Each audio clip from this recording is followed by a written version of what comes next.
TV, jumpa lagi. Puji Tuhan, sukacita sekali hari ini sebab dalam segmen kali ini Curhatan Anonim, saya tidak tampil sendiri tapi saya ditemani oleh hamba-hamba Tuhan yang luar biasa yang dipakai Tuhan di akhir zaman.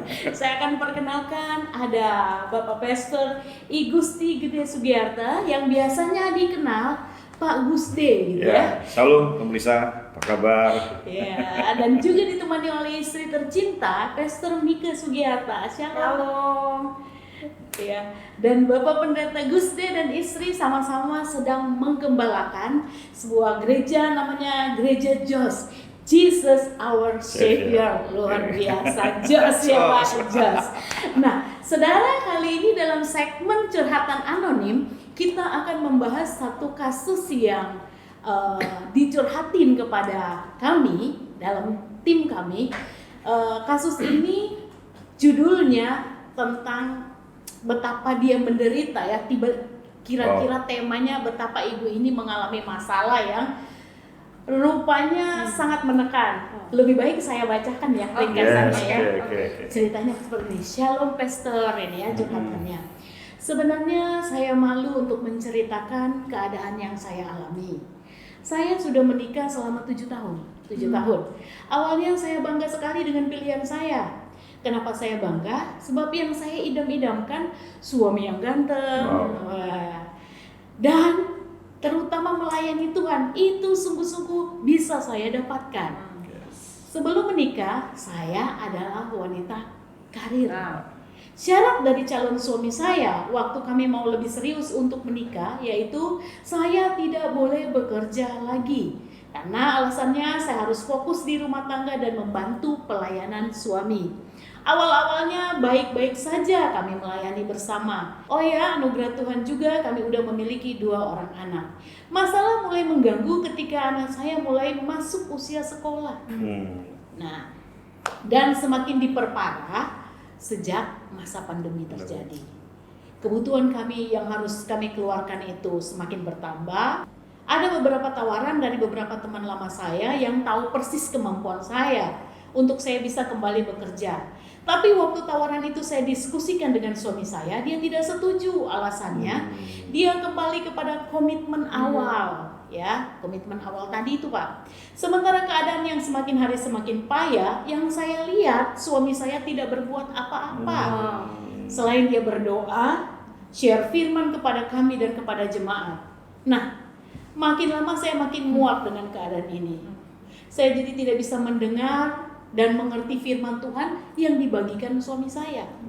Karena menurut saya dia hanya bisa ngomong aja tentang firman, sementara kenyataannya dia tidak melakukan apa yang dia sampaikan.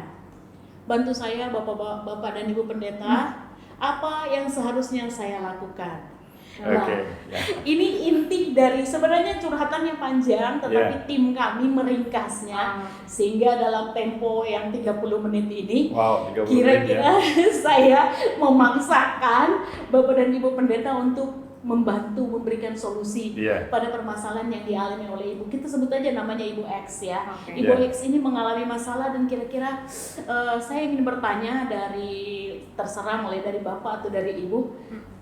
Kalau dari konflik yang tadi kita dengarkan, ibu ini terbiasa bekerja dan kemudian tiba-tiba dia waktu keadaan semakin sulit ini dia ada tawaran untuk bekerja, tapi ternyata suaminya mengingatkan kembali akan komitmen awal. Nah, pertanyaan saya sederhana Pak Pendeta dan Ibu Pendeta, bolehkah komitmen itu dibatalkan?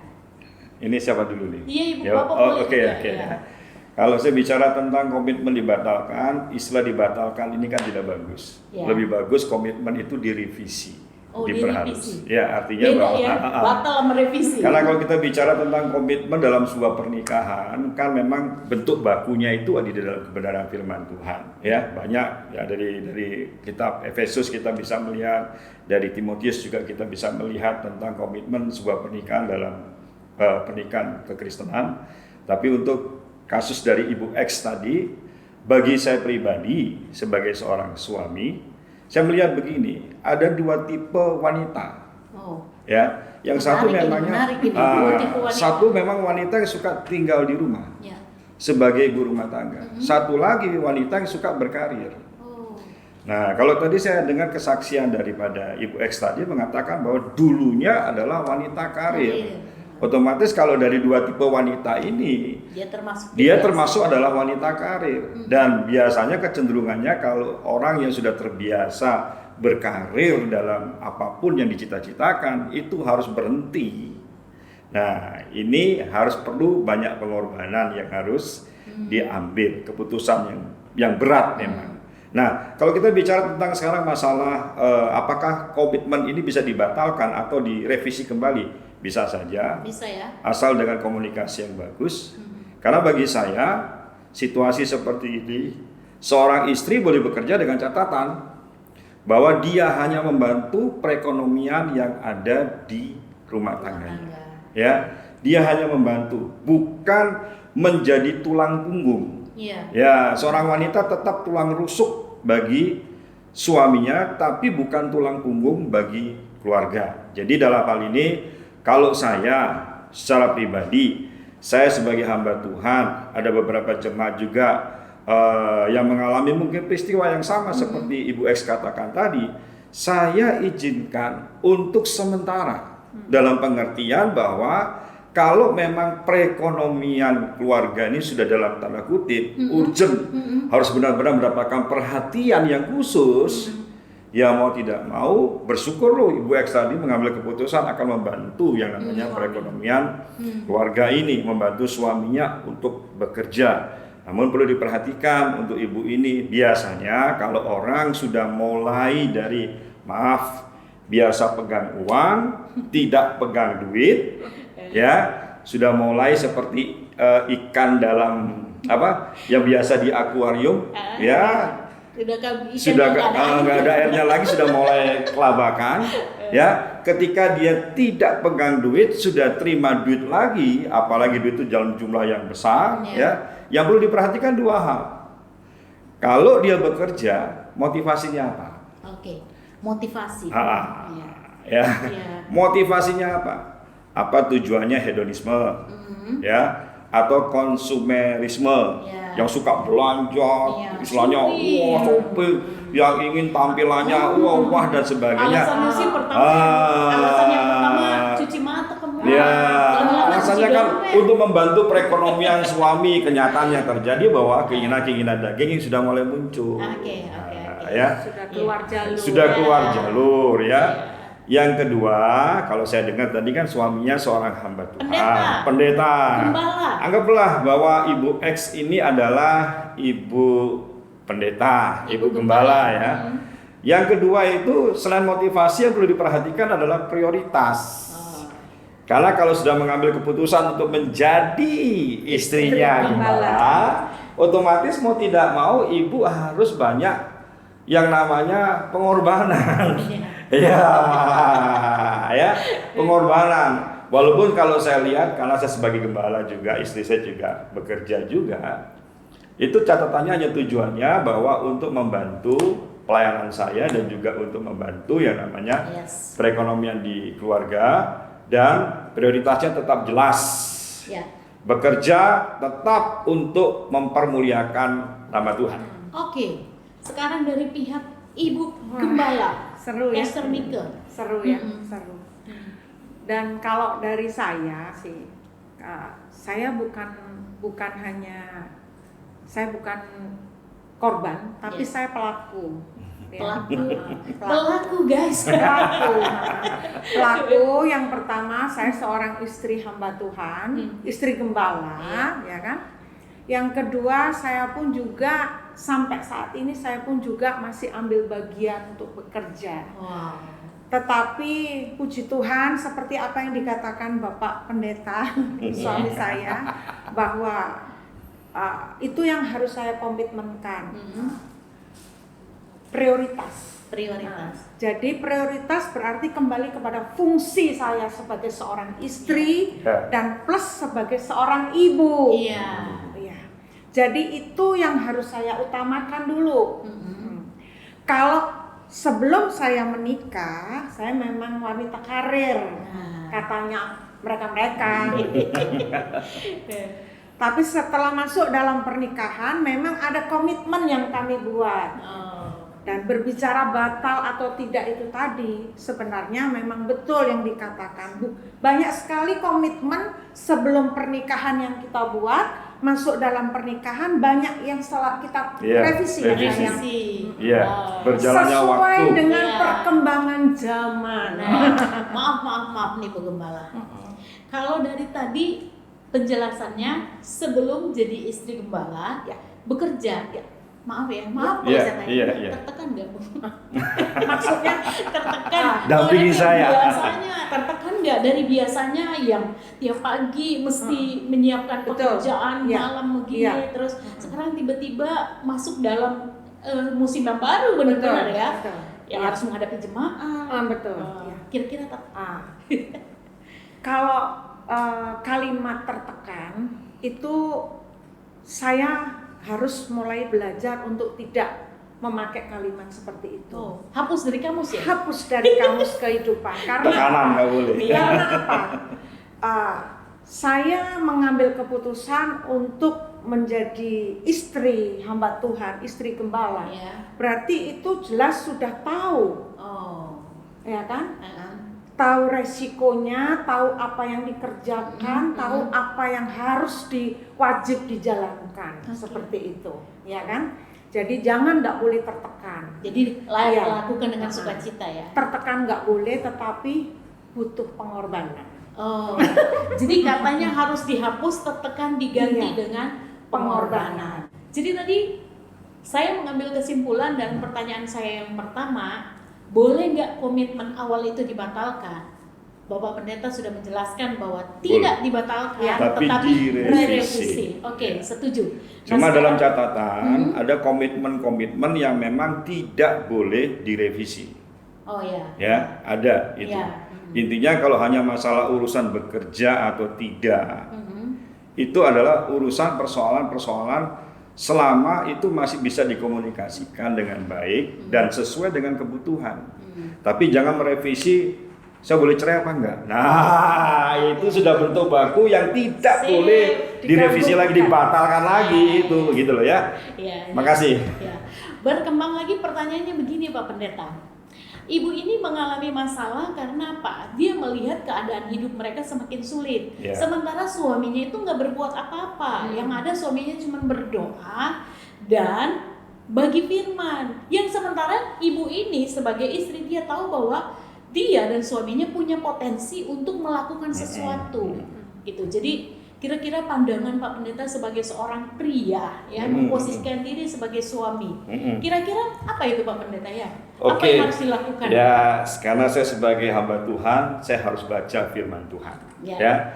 Yang terdapat di dalam 1 Petrus pasal 3 ayat 7, ya. 1 Petrus 3 ayat 7 mengatakan demikian. Demikian juga kamu hai suami-suami, hiduplah bijaksana dengan istrimu sebagai kaum yang lebih lemah, hormatilah mereka sebagai teman pewaris dan kasih karunia, yaitu kehidupan, supaya doamu jangan terhalang. Saya akan baca dalam terjemahan yang lain, dalam firman Allah yang hidup yang mengatakan demikian.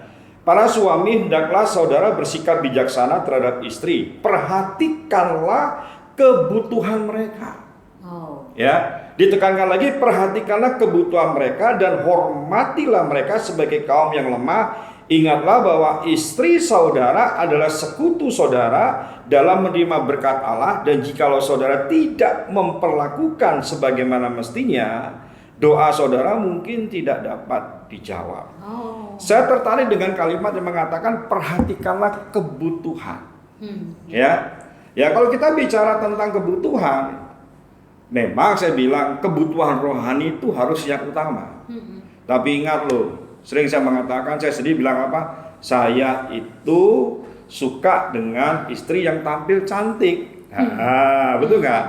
Tampil cantik ini butuh modal. Saya tidak bisa hanya mendoakan saja supaya nggak ditanggung BPJS. Nggak ditanggung BPJS, betul nggak? Jangan selanya banyak gembala mengatakan biar kamu tampil apa adanya. Biasanya pelit suami. Nah, makanya kalau keundangan kemana-mana kan sendirian, nggak diajak yang namanya istrinya. Karena tampilan istrinya ya maaf ya, Seperti yang tugas kita nggak merendahkan jabatan seseorang, tugas yang di dapur, betul nggak? Tapi kalau bagi saya tidak. Artinya apa? Dia menjadi satu kebanggaan saya. Maka saya bilang begini, selama saya bisa mencukupi kebutuhannya, saya lakukan yang terbaik kepada istri saya. Tapi kan saya tahu kemampuan saya. Ketika ada keterbatasan yang saya lakukan sebagai seorang suami, ya, otomatis mau tidak mau tadi share. Ya, sayang, ini kebutuhan rumah tangga kita semakin meningkat. Apalagi kalau bicara mengenai anak sekolah. Anak-anak masuk sekolah. Situasi pandemi lagi. Nah, anak sekolah zaman sekarang ini, jujur saya bilang, biaya kuliah bapak-bapak tahun yang lalu dengan biaya anak SD sekarang ini hampir sama. Berat, Pak. Lebih Bukan berat. udah bayar SPP, bayar seragam. Waduh, beli kuota lagi. Kuota lagi. Artinya apa?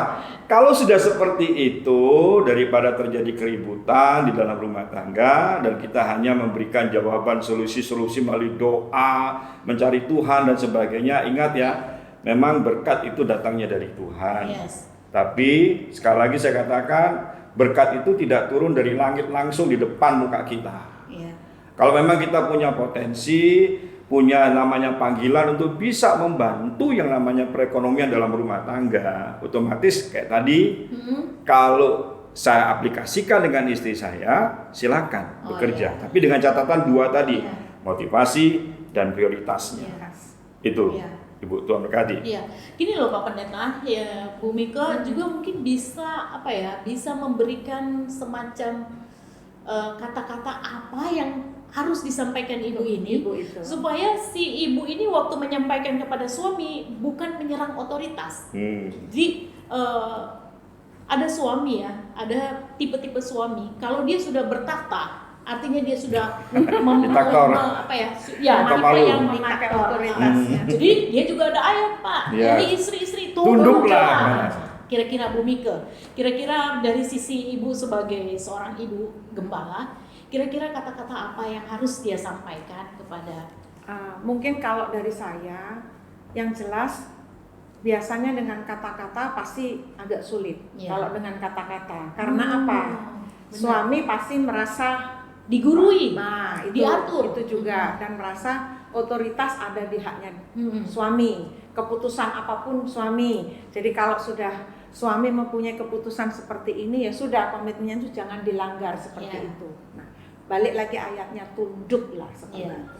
Tapi kalau menurut saya, mungkin yang pengalaman yang saya ini, mungkin untuk ibu, saya bagikan untuk ibu X, nggak usah pakai kata-kata, dijalankan saja. Yang pertama, kewajiban prioritas itu tadi, dijalankan saja fungsinya sebagai seorang istri khususnya istri hamba Tuhan, istri gembala.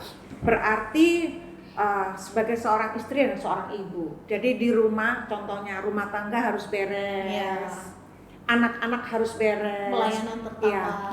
Pelayanan tidak boleh ditinggalkan. Nah, saya mengatakan seperti ini, ada suami saya, jadi bisa nanti ditanyakan secara langsung ya. Jadi itu semua mungkin yang harus, kewajiban-kewajiban itu harus dijalankan dengan baik dan benar. Setelah itu pasti suami akan melihat, ya kan? Suami akan melihat semuanya sudah oke, semuanya baru nanti pelan-pelan. Dan yang kedua, harus tahulah waktunya, timingnya yang tepat untuk bicara dengan suami. Rupanya bukan tetangga, bukan istri yang lain yang tahu. Rupanya dari sisinya Bu Mika mempergunakan firman Tuhan ya. Jadi suami dimenangkan lewat tindakan bukan lewat kata-kata. Nah, tadi Bu Gembala bilang bahwa ada memang intinya saya ambil bahwa suami dimenangkan bukan lewat kata-kata tetapi lewat perbuatan. Itu ada ayatnya Pak Pendeta, kita tahu ayatnya di mana. Nah, tapi tindakan yang lebih nyata Bu Pendeta, apa yang harus dia lakukan? Ibu ini harus lakukan apa? Setelah itu tadi pasti ada selanjutnya. Setelah semuanya oke, semuanya beres, ya kan? Nah, pasti apalagi situasi seperti ini kan, kasusnya ibu ini kan situasi sekarang ini. Karena ini pun juga saya jalankan. Dan Tuhan itu memberikan hikmat yang luar biasa loh buat kita semua. Semua dipercayakan hikmat. Dari situlah, ya kan? Dari situlah kita memakai hikmat itu. mulai melihat situasi dan kondisi. Ya. Nah, apalagi wanita-wanita ini pasti Tuhan kasih karunia kreatif. Kreativitas. Seperti apa? Jualan makanan. Iya, itu. Yang dulunya nggak bisa masak aja menikah langsung bisa masak dengan sendirinya. Itu namanya hikmat dari Tuhan. Ya. Nah, seperti itu. Saya bisa tambahkan, ada Iya. istilah begini, kerja yang cerdas, Kerja cerdas ya. berdoa yang keras. Mungkin si Bapak Pendeta ini Pak, dia berpikir bahwa istri karir itu kembali kerja seperti kantoran, di kantor lagi dan sebagainya. gitu. Nah, mungkin karena komunikasi tadi, Komunikasi ya. si istri seharusnya menyampaikan komunikasi kepada Dengan suaminya waktu yang tepat. dengan waktu yang tepat. Iya. Saya saksikan sedikit apa yang disampaikan oleh istri saya tadi. Kalau rumah tempat kami tinggal berantakan, ya, anak tidak tertata dengan baik, ya, cucian di mana-mana. Terus lantai kita jalan banyak debu. Saya rasa suami mana yang tidak akan marah. Ya, jangankan bicara tentang izin minta untuk bekerja, betul nggak ya? Paling suami mengizinkan begini, saya izinkan kamu sebagai seorang istri untuk apa? Bereskan rumah tangga dulu. Ya, karena saya pikir saya mengizinkan istri saya untuk bekerja dengan catatan tadi, motivasi, prioritasnya. Dan saya sebagai seorang suami yang kenal betul siapa istri saya, boleh dicek di rumah nanti, di rumah tidak ada pembantu. Pembantunya siapa? Kami semuanya, anak-anak semuanya. Kan satu keluarga itu tim yang hebat ya. Jadi dengan istilahnya semua sudah beres, ada waktu, daripada waktu dibuat bengong, apalagi saya rasa tadi dikatakan orang kalau sudah kepepet itu pasti akan muncul yang namanya kreativitas yang luar biasa. Sehingga apa? Kerja tidak harus ke kantor, kerja tidak harus keluar dari rumah, apalagi zaman sekarang. Kerjalah di rumah dengan apa? Tadi banyak online, jual makanan dan sebagainya. Perlu diketahui, istri saya juga lakukan itu. Anak-anak juga begitu. Saya sendiri juga jadi pendeta juga onlinean juga sekarang. Selain istilahnya nyampaikan firman Tuhan dengan cara online, juga kita gunakan sarana yang ada untuk bisa istilahnya meraih berkat yang datangnya dari Tuhan. Kembali kepada Ibu ini. Ibu X. Ya. Jadi pasti sudah dapat disimpulkan apa yang kami sampaikan. Itu salah satu cara. Tapi pasti banyak caranya Tuhan sesuai dengan porsinya masing-masing dan kebutuhan masing-masing lah. Pasti. Karena di hari-hari ini tidak mungkin Tuhan tidak memelihara kita, ya kan? Nah, yang penting tetap ada semangat seperti itu Ibu, ya, ada semangat, terus komunikasi yang baik. Nah, mulai dipakailah hikmat yang datangnya dari Tuhan mulai. Kayaknya menikah selama 7 tahun, kita perlu sarankan buat Ibu X ini untuk belajar teknik berbicara. Karena kadang-kadang teknik berbicara ini, kan saya pernah dengar ada seorang pendeta besar yang khotbah bahwa yang sering dirusak iblis pertama untuk rumah tangga komunikasi. Ya, kalau komunikasi sudah hancur, ujung-ujungnya itu pasti pisah. Nah, jadi kayaknya Pak Pendeta mungkin bisa kasih saran gitu.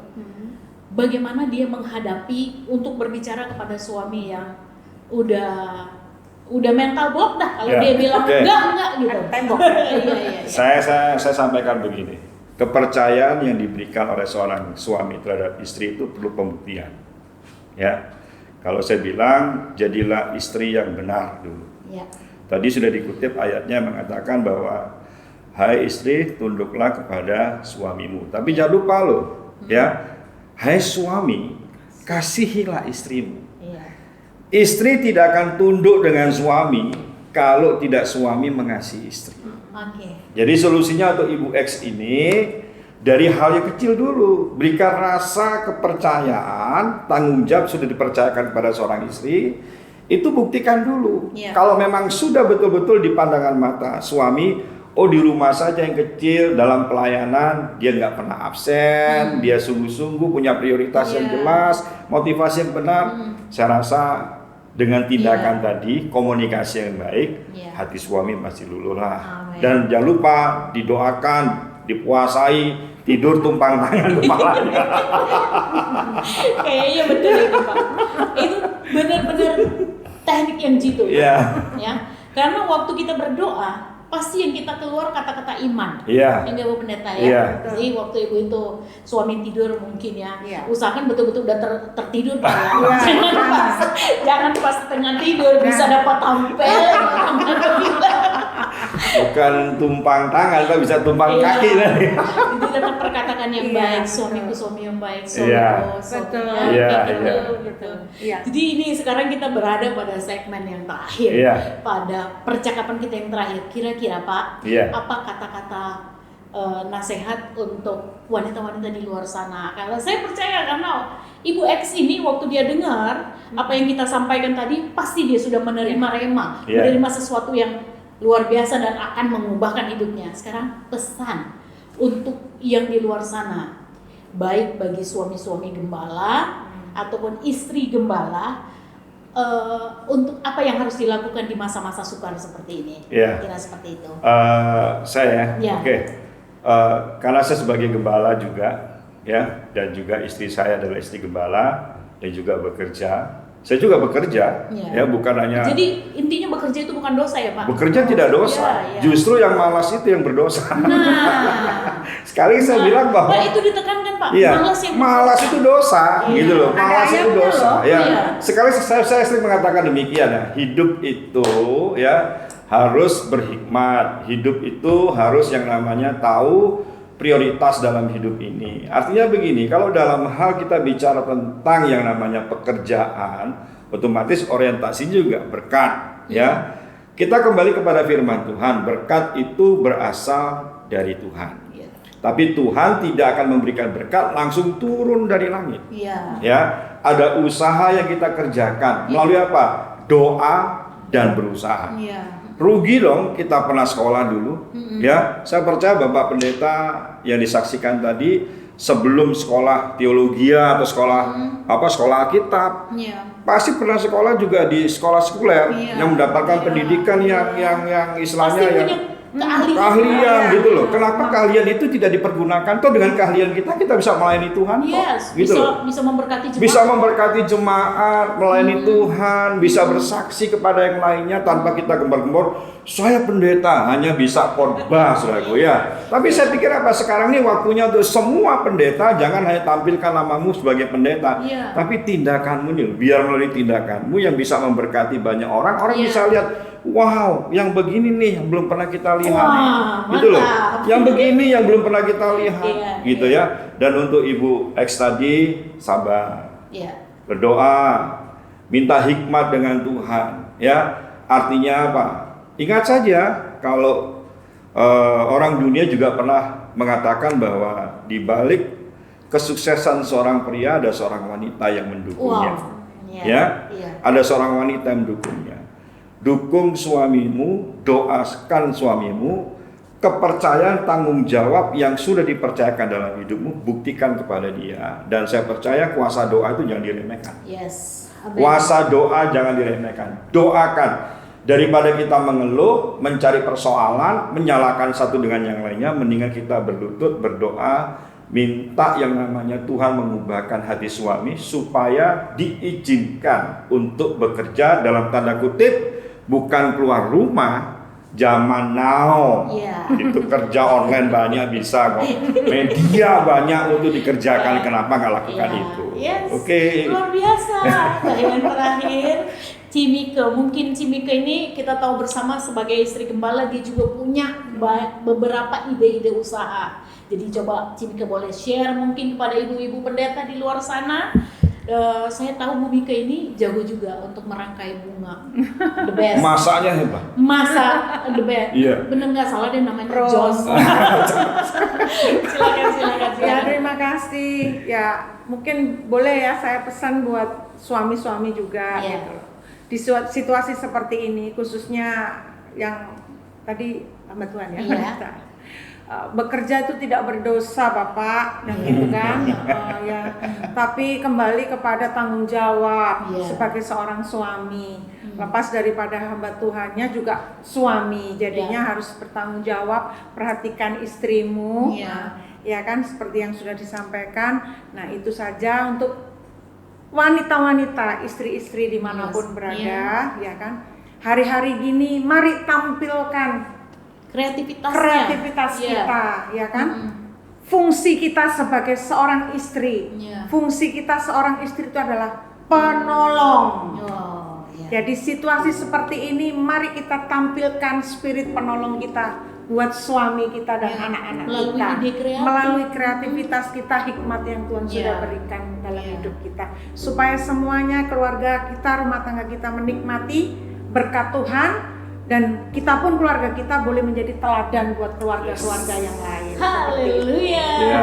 luar biasa sekali. Karena kayaknya waktu yang sedikit ini tidak cukup untuk kita bersemangat Menggali. banget untuk menggali lebih dan lebih lagi. Tetapi poin-poin yang saya dapatkan ini begini luar biasa ya, bagaimana solusi untuk Ibu X. Dan saya percaya ada banyak wanita dan Ya. pria, bahkan pendeta di luar sana yang terberkati lewat sharing kita siang hari ini. Saudara, kalau saudara rindu untuk berpartisipasi dalam acara ini, saudara ingin menanyakan sesuatu, saudara bisa curhat kepada kami, saudara bisa tulis curhatan saudara dan Ya. kirim ke email di bawah ini.